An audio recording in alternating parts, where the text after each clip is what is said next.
உலகமெங்கும் உள்ள hope channel நேயர்களுக்கு இயேசு கிறிஸ்துவின் நாமத்தினாலே வாழ்த்துதலை தெரிவித்துக் கொள்கிறேன். அன்றாட வாழ்க்கையும் ஆதி புஸ்தகமும் என்கின்ற நிகழ்ச்சியின் வாயிலாக உங்களை சந்திப்பதிலே மிகுந்த மகிழ்ச்சி அடைகிறேன்.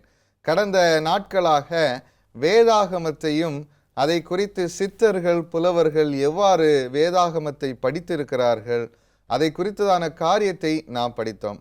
இந்த நாளிலும் கூட அந்த வேதாகமத்தை நாம் எப்படி வாசிப்பது என்கின்ற அடிப்படையிலே சில காரியங்களை நாம் படிப்பதற்காக இருக்கிறோம். இந்த நாளிலும் நிகழ்ச்சியை சிறப்பிக்கும் வண்ணமாக போதகர் இமானுவேல் மற்றும் போதகர் ஜான் ஆஸ்பென் அவர்கள் நம்மோடு இருக்கிறார்கள். அவர்களின் நிகழ்ச்சியின் வாயிலாக வரவேற்றுக் கொள்வதிலே மிகுந்த மகிழ்ச்சி அடைகிறேன்.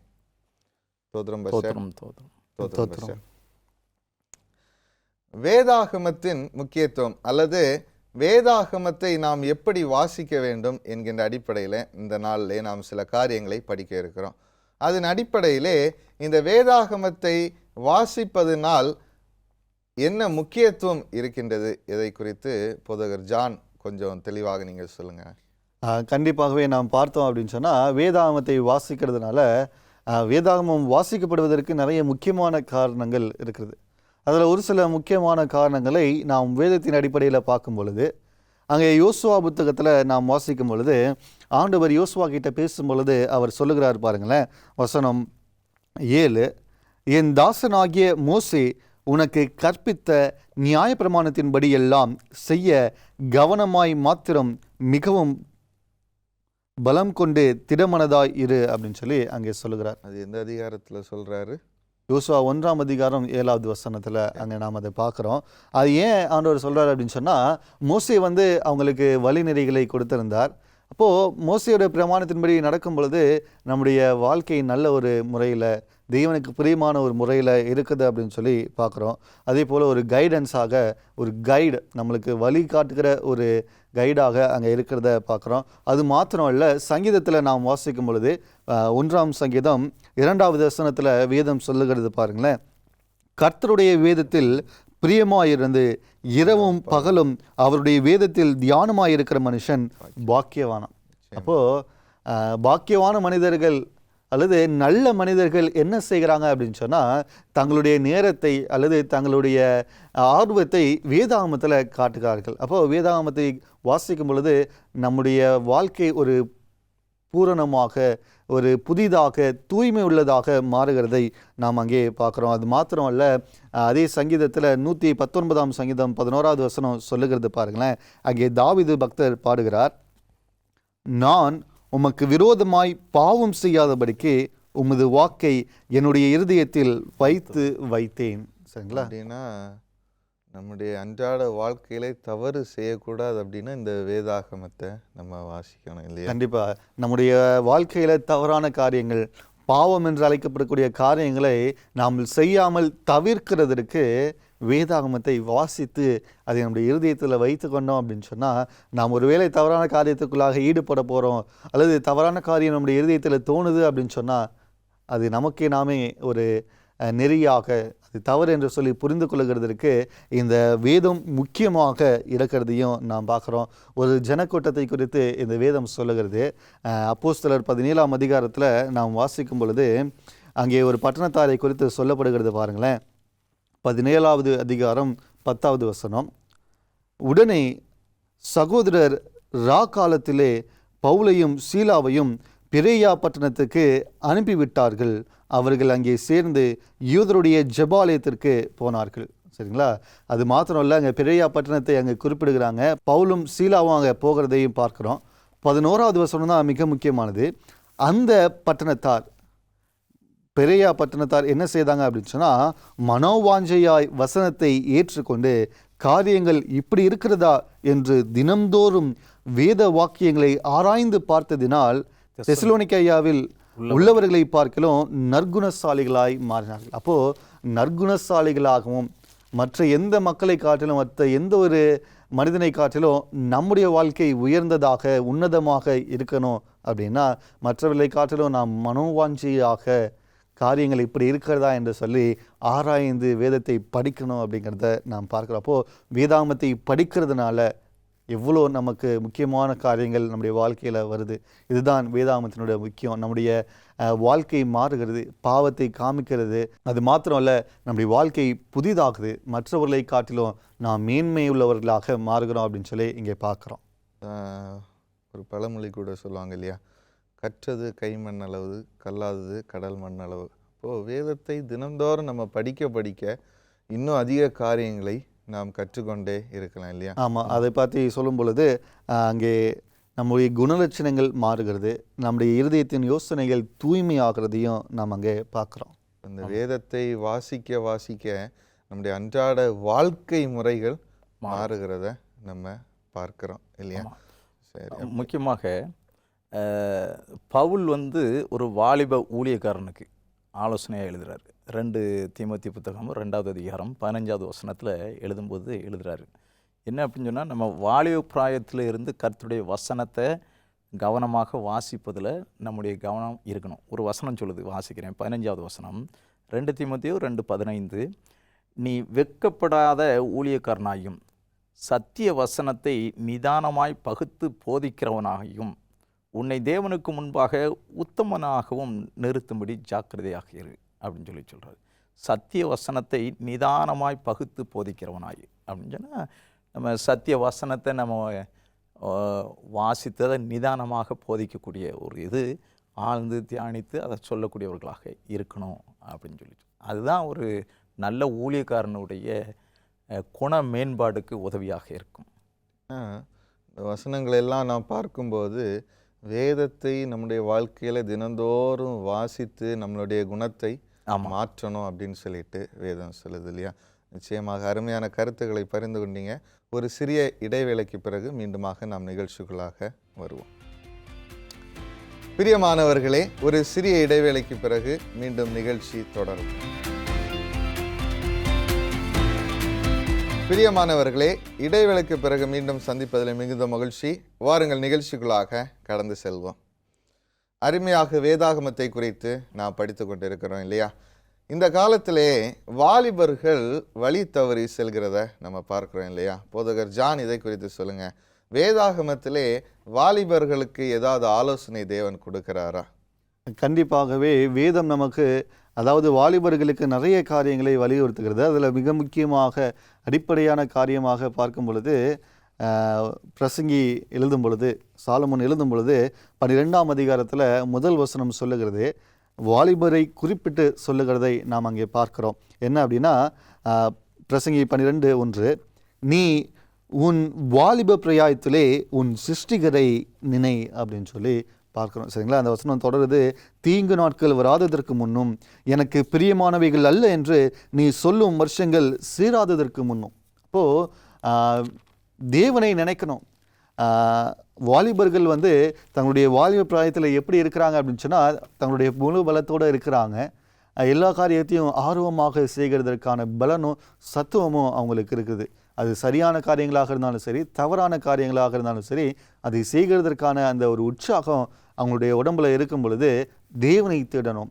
ஏன் அப்படின்னா, அவங்களுடைய பலம், அவங்களுடைய சத்துவம், அந்த உற்சாகம் எல்லாம் தேவனுடைய நாமத்திற்கு மகிமையாக கண்டிப்பாக பயன்படும். அதே போல் அந்த வசனம் சொல்கிறது பாருங்களேன், தீங்கு நாட்கள் வராததுக்கு முன்னும், தங்களுடைய உடம்பு கெட்டு போகிறதுக்கு முன்பாக, அல்லது நம்முடைய உடம்பின் பலவீனத்து நிமித்தமாக காலம் சென்றதுக்கு அப்புறம் என்னுடைய நாட்கள் பிரியமாக இல்லை, ஒரு மோசமான நிலைமையில் இருக்குது அப்படின்னு சொல்கிறதுக்கு முன்பாகவே தேவனை தேடணும். அது மாத்திரம் இல்லை, சங்கீதக்காரன் பாடுகிறார் என்ன அப்படின்னா, வாலிபன் தன் வழியை எதினால் சுத்தம் பண்ணுவான், உமது வசனத்தின்படி தன்னை காத்து கொள்ளுகிறதுனால் தானே. 119ஆம் சங்கீதம் 9வது வசனம் இப்படி சொல்லியிருக்கு. அப்போது அங்கே வாலிபர்கள் தங்களுடைய வழியை நேர்மையாக, நல்ல வழியாக இருக்கணும். தங்களுடைய வாழ்க்கையில் அவர்கள் செல்லுகிற பாதை நல்ல வழியா இல்லை தீமையான வழியா அப்படிங்கிறத புரிந்து கொள்கிறதுக்கு வேதவசனம் மிகவும் முக்கியமானதாக இருக்குது. ஒருவேளை தவறு செய்தாலும் கூட வேதாகம் அதை சுத்தம் செய்வதற்கு பயன்படுது. ஆமாம், அதான் ஒருவேளை அதான் நம்முடைய வாழ்க்கை கரை படிந்ததாக இருக்குது, அல்லது தீமையான ஒரு காரியங்கள் நம்முடைய வாழ்க்கையில் இருந்திருந்தது அப்படின்னு சொன்னால், அதை மாற்றிக்கொள்கிறதற்கு, அதை சுத்தம் செய்கிறதற்கு வேதவசனம் இருக்கிறது அப்படின்னு சொல்லி பார்க்குறோம். அது மாத்திரம் இல்லை, வாலிபர்களுக்கு மிகவும் பிடித்தமான ஒரு காரியம் என்ன அப்படின்னு சொன்னால், வேதம் அதை குறிப்பிட்டு பாருங்களேன். பிரசங்கி 11ஆம் அதிகாரம் 9வது வசனம், வாலிபனை, சரிங்களா, யங்ஸ்டர்ஸை குறித்து வேதவசனம் சொல்லுது, வாலிபனே உன் இளம் வயதிலே சந்தோஷப்படு. எல்லாருக்கும் அதான ஆசையாக இருக்குது, சந்தோஷமாக இருப்பா அப்படின்னு சொல்லுது. அது மாத்திரம் இல்லை, உன் வாலிப நாட்களிலே உன் இருதயம் உன்னை பூரிப்பாக்கட்டும். உன்னுடைய இருதயத்துக்கு எதெல்லாம் சந்தோஷத்தை தருதோ அது எல்லாம் நீ செஞ்சுக்கோ அப்படின்னு சொல்லி வேதவசனம் சொல்லுகிறது. அது மாத்திரம் இல்லை, உன் நெஞ்சின் வலிகளிலும் உன் கண்ணின் காட்சியிலும் நட அப்படிங்கிற. உன்னுடைய கண் எதெல்லாம் பார்க்குதோ, உன்னுடைய நெஞ்சில் எதெல்லாம் யோசனை வருதோ அது எல்லாம் செய்ய அதுக்கான பலமும் சத்தமும் இருக்கும். ஆனாலும், சரிங்களா, வேதவசனம் சொல்லுது, ஆனாலும் இவைகள் எல்லாவற்றின் நிமித்தமும் தேவன் உன்னை நியாயத்திலே கொண்டு வந்து நிறுத்துவார் என்று நீ அறிந்து கொள்ளணும். அப்போது வாலிபர்கள் தங்களுடைய இருதயத்தின் யோசனைகளை, கண்ணின் காட்சியில் அவருடைய சந்தோஷமான வாழ்க்கையை வாழ்கிறது தவறு இல்லை. ஆனால் அது எல்லாவற்றையும் தேவன் நியாயத்தில் கொண்டு வந்து நிறுத்துவார். தேவனிடத்தில் நியாயத்திற்குள்ள நிற்கும் பொழுது நம்முடைய வாழ்க்கையில் எது நம்முடைய இருதயத்தை பூரிப்பாக்கிற்று, அசுத்தமான காரியங்கள், தீமையான காரியங்களா அல்லது தேவனுக்கு பிரியமான காரியங்கள் நம்முடைய இருதயத்தை பூரிப்பாக்கிற்றா என்பதை புரிந்து கொண்டு தேவனுக்கு பிரியமாக நடக்கணும் அப்படிங்கிறத வேதம் நமக்கு வாலிபர்களுக்கு மிகவும் வலியுறுத்தி சொல்லுகிறத நாம் பார்க்கிறோம். நிச்சயமாக அருமையான காரியங்களை நீங்கள் பகிர்ந்து கொண்டீங்க. இந்த காலத்தில் இருக்கிற வாலிபர்களுக்கு நிச்சயமாக இது பிரயோஜனமாக இருக்கும். பாஸ்டர், உங்கள்கிட்ட ஒரு சின்ன கேள்வி. வேதாகமத்தை எந்த மனநிலையோடு நாம் வாசிக்க வேண்டும்?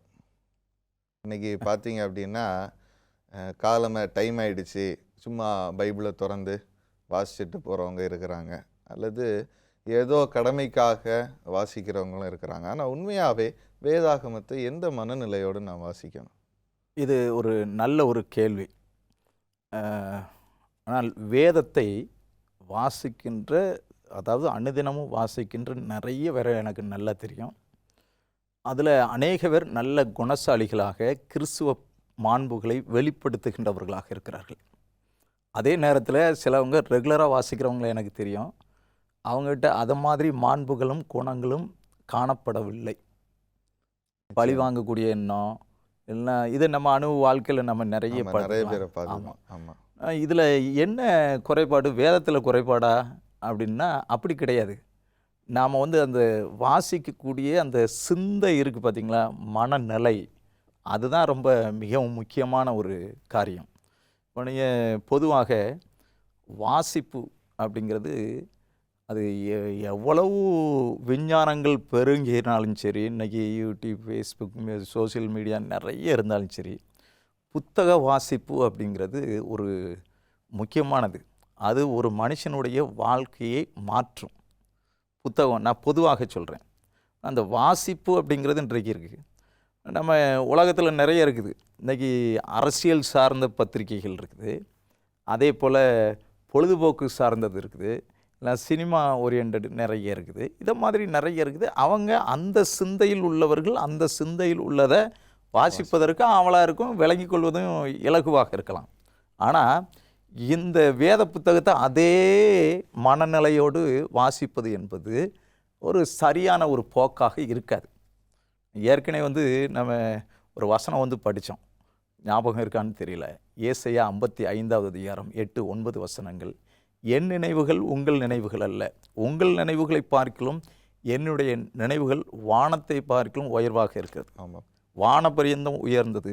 நம்முடைய அதெல்லாம் நம்முடைய சிந்தையெல்லாம் ஒரு அளவுக்கு தான். நாம் இப்படிப்பட்ட இந்த பரலோகத்தின் தேவன் எழுதி கொடுத்த மேன்மையான ஒரு புத்தகத்தை நம்ம வாசிப்பதற்கு ஒரு சிந்தை நமக்கு வேண்டும்.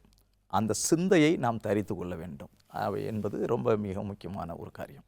அருமையாக நாம் படித்தோம். அப்படின்னா வேதாகமத்தை நாம் வாசிக்க வேண்டும் என்றால் அதற்கென்று நேரம் செலவழித்து அதற்காக குறிப்பிட்ட நேரத்தை நாம் ஒதுக்கி மிகவும் கண்ணும் கருத்துமாக வாசிக்கணும் இல்லையா? அதான் வேதத்தில் நம்ம ஒரு வசனம் கூட வாசிக்கிறோம், வேத வாக்கியங்கள் எல்லாம் ஆராய்ந்து பாருங்கள்னு சொல்லியிருக்கிறத நம்ம பார்க்குறோம் இல்லையா? அப்போ அதை குறித்து நாம் ஆராய்ந்து படிக்கும்போது தான் அந்த காரியங்களை கற்றுக்கொள்ள முடியும், அந்த சிந்தை நமக்குள்ளாக வரும் இல்லையா? அருமையான காரியங்களை வேதாகமத்தை குறித்து நாம் படித்தோம். ஒரு சிறிய இடைவேளைக்கு பிறகு மீண்டுமாக நாம் நிகழ்ச்சிக்குள்ளாக வருவோம். நேயர்களே, ஒரு சிறிய இடைவேளைக்கு பிறகு மீண்டுமாக நிகழ்ச்சி தொடரும். நேயர்களே, இடைவேளைக்கு பிறகு மீண்டும் சந்திப்பதில் மிகுந்த மகிழ்ச்சி. வாங்க நிகழ்ச்சிக்குள்ளாக கடந்து செல்வோம். பாஸ்டர் இமானுவேல், நம்ம படிச்சுட்டு இருக்கிறோம் இல்லையா, ஆமாம். எந்த மனநிலையோடு நாம் வேதத்தை வாசிக்க வேண்டும் அப்படின்னு சொல்லிட்டு இன்னும் கொஞ்சம் கருத்துக்களை நீங்கள் சொன்னால் கொஞ்சம் நல்லா இருக்கும் பாஸ்டர். ஆவிக்குரிய காரியங்களை ஆவிக்குரிய காரியங்களோடு கூட நாம் சம்பந்தப்படுத்தி ஒப்பிட்டு படிப்பது தான், இந்த ஆவிக்குரிய சிந்தையோடு கூட படிப்பது தான் வேதத்தை நாம் விளங்கி கொள்வதற்கு நன்றாக இருக்கும். இன்றைக்கி அரசியல் ஒரு ஆர்வம், அதாவது அதை அறிஞ்சுக்கிட்டணும், அடுத்து என்ன நடக்கு அப்படின்னு சொல்லி அது இன்றைக்கி நிறைய பத்திரிகைகள் இருக்கின்றது, இல்லைன்னா சோஷியல் மீடியாவில் நிறைய அப்டேட்ஸ் வருது, அதை பார்க்குறக்கு ஆகும். அதெல்லாம் நம்ம தூர வச்சுட்டு நாம் வந்து ஆவிக்குரிய காரியங்களை ஆவிக்குரிய சிந்தையோடு கூட ஒப்பிட்டு பார்க்க வேண்டும். 1 கொரிந்தியர் புத்தகம் 2வது அதிகாரம் 7லிருந்து 9 வசனம் வரைக்கும் வாசிக்கிறேன். ஒரு சில வசனங்கள் இந்த அதிகாரத்தில் ரொம்ப தெளிவாக வேதத்தை எப்படி படிக்கணும் அப்படின்னு சொல்லி சொல்லுது. 7லிருந்து 9 வசனம். உலகத் தோற்றத்திற்கு முன்னே தேவன் நம்முடைய மகிமைக்காக ஏற்படுத்தினதும் மறைக்கப்பட்டதுமா இருந்த இரகசியமான தேவ ஞானத்தை பேசுகிறோம் அப்படின்னு சொல்லி. உலகத் தோற்றத்திற்கு முன்னதாக இருக்கக்கூடிய தேவ ரகசியத்தை குறித்து பேசுகிறோம். அந்த ரகசியத்தை ஆண்டவர் நமக்கு வெளிப்படுத்தியிருக்கிறார். எல்லாருக்கும் வெளிப்படுத்தலை. தேவன் யாருக்கு பயந்து நடக்கிறாங்களோ, அந்த சிந்தையில் இருக்காங்களோ அவங்களுக்கு தான் கொடுக்குறாரு. 8-9 வசனத்தை வந்து வாசிக்கிறேன். அதை இப்பிரபஞ்சத்து பிரபுக்களில் ஒருவனும் அறியவில்லை. அறிந்தார்களானால் மகிமையின் கர்த்தரை அவர்கள் சிலுவையில் அறைந்திருக்க மாட்டார்கள். இப்பிரபஞ்சத்தில் உள்ளவங்க இதெல்லாம் வந்து அறிஞ்சிருந்தாங்க அப்படின்னு சொன்னால் கண்டிப்பாக இயேசுவை சிலுவையில் அறைஞ்சிருக்க மாட்டாங்க. எழுதியிருக்கிறபடி தேவன் தம்மில் அன்பு கூறுகிறவர்களுக்கு ஆயத்தம் பண்ணினவைகளை கண் காணவும் இல்லை, காது கேட்கவும் இல்லை, இது மனுஷனுடைய இருதயத்தில் தோன்றவும் இல்லை அப்படின்னு சொல்லுது. இதெல்லாம் நீங்கள் நல்லா வாசித்து பார்த்தீங்கன்னா நம்முடைய அந்த கண் இன்றைக்கி என்னென்னலாமோ வந்து நம்ம பார்க்கணும், வாசிக்கணும் அப்படின்லாம் நம்ம வந்து பார்க்குறோம். அதுவும் காது கேட்கவும் இல்லை, நம்முடைய இருதயத்தில் தோன்றவும் இல்லை அப்படின்னு சொல்லுது. இந்த வேதத்தினுடைய இந்த காரியங்கள் இவைகளை அறிஞ்சுக்கிடணும் அப்படின்னு சொல்லி சொன்னோன்னா, நாம் தேவனுடைய சிந்தை இல்லைன்னா தேவனுடைய ஞானம், அந்த அறிவு நமக்குள்ளே இருக்கணும் அப்படின்னு சொல்லி சொல்லுது. தொடர்ந்து நாங்கள் இந்த 10வது வசனத்தை வாசிக்கிறேன் கேளுங்களேன். நமக்கோ தேவன் அவைகளை தமது ஆவியினால் வெளிப்படுத்தினார். அந்த ஆவியானவர் எல்லாவற்றையும் தேவனுடைய ஆழங்களையும் அறிந்திருக்கிறார். நமக்கு நோவாவுக்கோ கர்த்தருடைய கண்களில் கிருபை கிடைத்தது, மோசைக்கு கர்த்தருடைய கண்களில் கிருபை கிடைச்சதுன்னு படிக்கிறோம் பார்த்தீங்களா. அதை மாதிரி ஆண்டவர் நமக்கு அந்த ஞானத்தை ஆவியானவர் மூலமாக கொடுத்துருக்கிறார். அதனால் நம்ம வந்து இதை நம்ம படிக்க முடியும், ஆராய்ந்து தெரிந்து கொள்ள முடியும். அதனால் நம்ம அந்த சிந்தை வேணும், அந்த சிந்தை மாற்றம் அப்படின்னு சொல்லி சொல்கிறாங்கல்ல. உலகத்தில் இருக்கிற மாதிரி அந்த சிந்தை இல்லாமல் நாம் வந்து தேட வேண்டும். இதை உலகத்தினுடைய பார்வையில் எப்படி பார்க்குறாங்க அப்படின்னு சொல்லி வந்து பார்க்கும்போது, இந்த வேதத்தினுடைய காரியங்களை படிக்கும்போது, வேத வாக்கியங்களை நம்ம எப்படி படிக்கணும் அப்படின்னு சொல்லி நம்ம அறிஞ்சிக்கிறோம் பார்த்தீங்களா. இதை குறித்து நீங்கள் வந்து வாசித்து பார்த்தீங்கன்னா 1 கொரிந்தியர் புத்தகம் 1வது அதிகாரம் 18-19 வசனங்களில் சொல்லுகின்றது. சிலுவையை பற்றின உபதேசம் கெட்டு போகிறவர்களுக்கு பைத்தியமாக இருக்கிறது. வேதத்தினுடைய வார்த்தையை சொன்னேன்னா, நான் வாலிப பிராயத்தில் இதை குறித்து படிக்கும்போது என்னுடைய பக்கத்து வீட்டில் உள்ள வாலிப நண்பர்கள்லாம் என்னை வந்து பரியாசம் பண்ணாங்க. எனக்கு நல்ல ஞாபகம் இருக்குது. நான் ஒரு காலத்தில் அப்படி தான் இருந்தேன். ஆனால் எப்பொழுது இதை இந்த வேதத்தை குறித்த ஒரு ஆர்வம் வந்துச்சோ, ஆவியானவரால் நடத்தப்பட்டனோ, அப்பொழுது நான் எடுத்து வாசிக்கும்போது பரியாசம் பண்ணாங்க. அங்கே வந்து சொல்லுது பாருங்களேன், சிலுவையை பற்றிய உபதேசம் கெட்டு போகிறவர்களுக்கு பைத்தியமாக இருக்கிறது, ரட்சிக்கப்படுகிறவர்களுக்கோ நமக்கோ அது தேவ பலனாக இருக்கிறது. அப்படின்னா இந்த உபதேசம், சிலுவை பற்றின உபதேசம் நமக்கு பலனாக இருக்கிறது அப்படின்னு சொல்லி. அந்தபடி ஞானிகளும் ஞானத்தை நான் அழித்து புத்திசாலிகளுடைய புத்தியை அவமாக்குவேன் என்று எழுதியிருக்கிறது. நான் ஞானிகளுடைய ஞானத்தை நான் அவமாக்கி, அதே போல் புத்திசாலிகளுடைய அந்த புத்தி, இன்றைக்கி உலகத்தில் புக்கெலாம் நிறைய இருக்குது. அதாவது இந்த பைபிளில் சொல்லாத அற்புதமான கருத்துக்கள் சொல்லுகின்ற புத்தகங்கள்லாம் இருக்குது. அவைகளை பார்க்கலாம் அதெல்லாம் ஆண்டவர் அழித்து போட்டு இதை வந்து நமக்கு வச்சுருக்கார். நீங்கள் ஒரு காரியத்தை தெரிஞ்சுக்கணும். பைபிளை படிக்கிறவங்க, நான் வந்து இதுக்கு முன்னாடி ஒரு குடிகாரனாக இருந்தேன், நான் ஒரு தூசணமான ஒரு துன்மார்க்கமான ஒரு மனுஷனாக இருந்தேன், பைபிளை படித்தேன், நான் தெரிஞ்சிட்டேன்னு சொல்லுவாங்க. நீங்கள் எங்கேயா படிச்சிருக்கீங்களா? ஏதாவது ஒரு புத்தகம், ஔவையார் புத்தகம், இல்லை திருவள்ளுவர் திருக்குறளை படித்தேன், பீடி குடிச்சிட்டு இருந்தேன் தெரிஞ்சிட்டேன்னு யாரும் சொல்ல முடியுமா? சொல்ல முடியாது. இல்லை. அந்த அளவுக்கு தேவன் இதில் பலனை வச்சுருக்கார். தேவ பலனாக இருக்கிறது. இதை அப்படிப்பட்ட சிந்தையில் வாசிக்கணும். அப்படியானால் நமக்குள்ளாடி அந்த மனமாற்றம் முதலாவது வர வேண்டும். இந்த வேதாகமத்தை வாசிக்கும் போது என்னுடைய வாழ்க்கை மாறும் என்று நான் நம்பி அதை நான் வாசிக்க வேண்டும். ஆவியானவருடைய துணையோடு நான் வாசிக்கணும் இல்லையா? இதை குறித்து வேதம் நமக்கு சொல்லுகிறது. அருமையாக வேதத்தை குறித்து நாம் தியானித்தோம். நிச்சயமாக தேவன் நம்மை ஆசீர்வதிப்பார். எடுத்துக்கூறிய உங்கள் இருவருக்கும் நிகழ்ச்சியின் சார்பாக நன்றியை தெரிவித்துக் கொள்கிறோம். பாஸ்டர் இமானுவேல், ஒரு சிறிய ஜெபத்தோடு கூட நாம் இந்த நிகழ்ச்சியின் முடிவுகளாக நாம் வருவோம். கண்களை மூடி ஜெபம் செய்வோம். எங்களை அதிகமாக நேசிக்கிற எங்கள் பரலோகத்தின் தகப்பனே, அப்பா, அற்பரும் பாவிகளும் தூசிகளும் ஆகிய எங்களுக்கு இந்த வேதத்தின் மகத்துவங்களை வெளிப்படுத்தி உம்முடைய தேவ வல்லமையை நீங்கள் எங்களுக்கு வெளிப்படுத்தியிருக்கின்ற தயவுக்காக நன்றி. இந்த நிகழ்ச்சியை பார்த்து கொண்டிருக்கக்கூடிய ஒவ்வொரு வேத மாணாக்கர்களுக்கும் தகப்பனே, நீங்கள் அப்படிப்பட்ட மேன்மையான ஒரு கிறிஸ்துவ மாண்புகளை கொடுத்திருக்கின்ற நல்ல தயவுக்காக, இரக்கத்துக்காக நன்றி.